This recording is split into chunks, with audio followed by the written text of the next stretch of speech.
6 o'clock on Monday, the 11th of November, 2019. Good evening, and thank you for tuning in to the English edition of Ora News. My name is Oliver, bringing you the only daily update of the local Albanian news translated into English.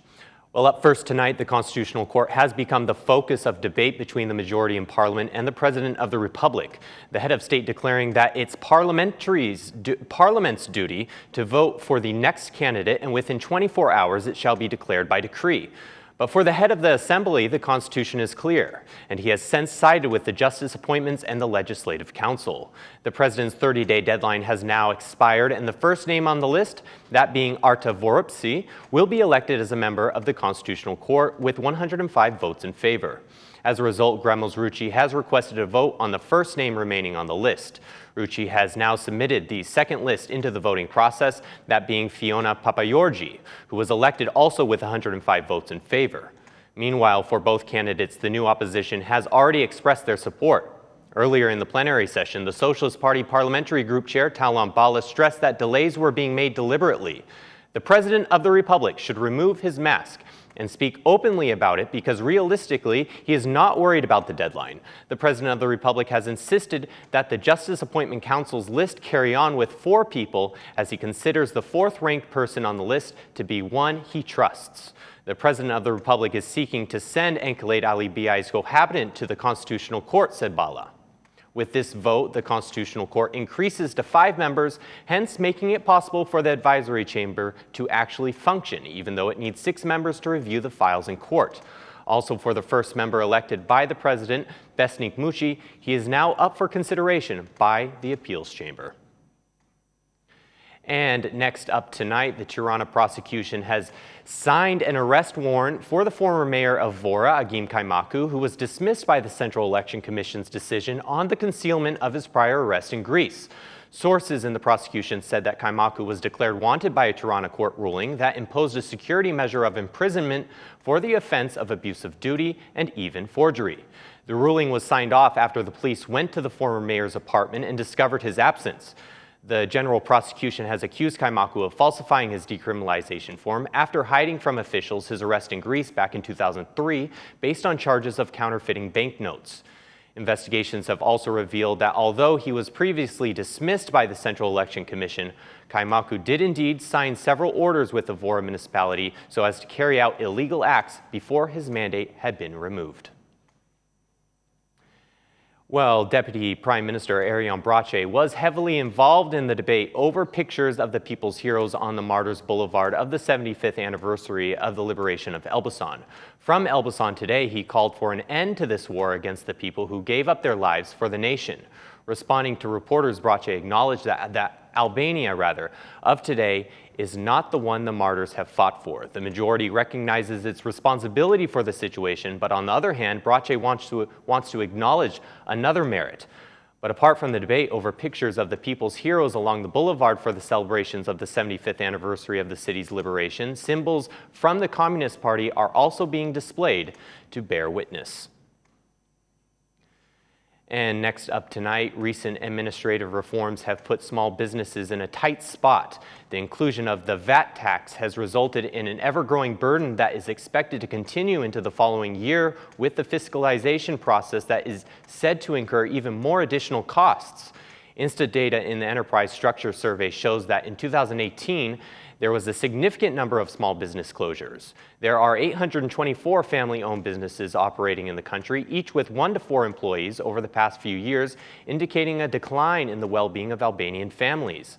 But besides this, according to Insta data, it turns out that there was an increase for big businesses. In 2018, 86 new businesses with over 50 employees each were registered. The number of active enterprises for 2018 decreased by 0.2%, where producers of services and goods contributed negatively by 0.1 percentage points.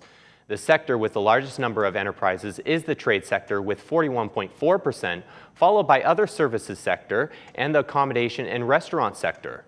The largest contribution to the economy was made by large businesses, although they were only 1.2% of the enterprises after accounting for almost half of the net sales, holding 42.2% of the total number of employees and 60.5% of the investments.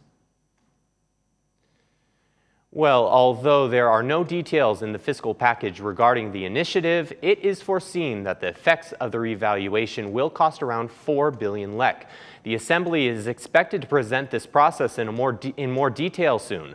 Under this scheme, property owners will pay 2% of the difference arising from the price in the first contract with the value arising from reevaluation. Currently, if a property is bought for 100,000 euros and sold for 150,000 euros, the purchaser will have to pay 15% of the difference. In the meantime, if the reevaluation scheme is approved, 2% of 50,000 euros or 10,000 euros, rather 1,000 euros, will be paid in advance for the same case. Real estate agents consider the reevaluation to be very positive initiative. Engineer Jenny Jahya suggests all citizens benefit by turning to a mortgage or to a real estate appraiser. Jahya says that 15% of the tax is often seen as an obstacle to the sale of properties, and so many owners declare fictitious values. 4 reassessment schemes have been applied over the past 10 years. Initially, the tax was set at 1% and then increased to 2%. The intention remains to formalize this market, but also to bring in more revenue to the budget. And moving on now, students are finding it difficult to afford books these days. For the mechanical engineering program at the Polytechnic University, the textbooks required for one semester alone cost over 10,000 lek. I haven't got all the books because they cost about 10,000 lek. It's not affordable for our parents who have no economic opportunities, said several students. Unable to purchase their books, where one alone can run up to 3,000 lek, students are still being forced to use them as they get them half off. It cost me about 6,000 lek because I bought them used due to the expensive price, said one student. Another option students use to avoid hefty prices is photocopying, but not all faculties allow this. We get half off the photocopied books, but we generally have to buy them for 35,000 lek, even though they cost around 50,000 lek. They are very expensive, complained a student. For students of literature who are required to have many textbooks to complete the program, the problem not only lies in the unaffordable prices, but also the overall lack of textbooks in the faculty's library. Textbooks are limited and not available to many students. There are often times when we simply can't find these books we need, said another student. Textbooks with expensive price tags were just one of the problems students raised a year ago when there was a countrywide protest. They even addressed allegations of university professors forcing them to buy textbooks of which they were themselves the authors. And finally, tonight, the book fair is around the corner and will be opening its doors from the 13th to the 17th of November in Tirana. This year, publishers are addressing issues ranging from the lack of funding to the indifference of state institutions. Publishing houses have paid close attention to the decline of book sales, which has brought on economic difficulties. This year, there will be no presence of foreign publishing houses, but only Albanian local authors will be present. The thriller genre will be the newest genre up for display this year. Book lovers will be able to choose from 800 new titles and meet up with around 100 publishing houses. And that's the news across the country today. Thank you so much for watching our English edition this evening, and be sure to join us again every Monday to Saturday at 6 p.m. for the latest news from Albania. Once again, on behalf of Ora News, thank you and have a good night.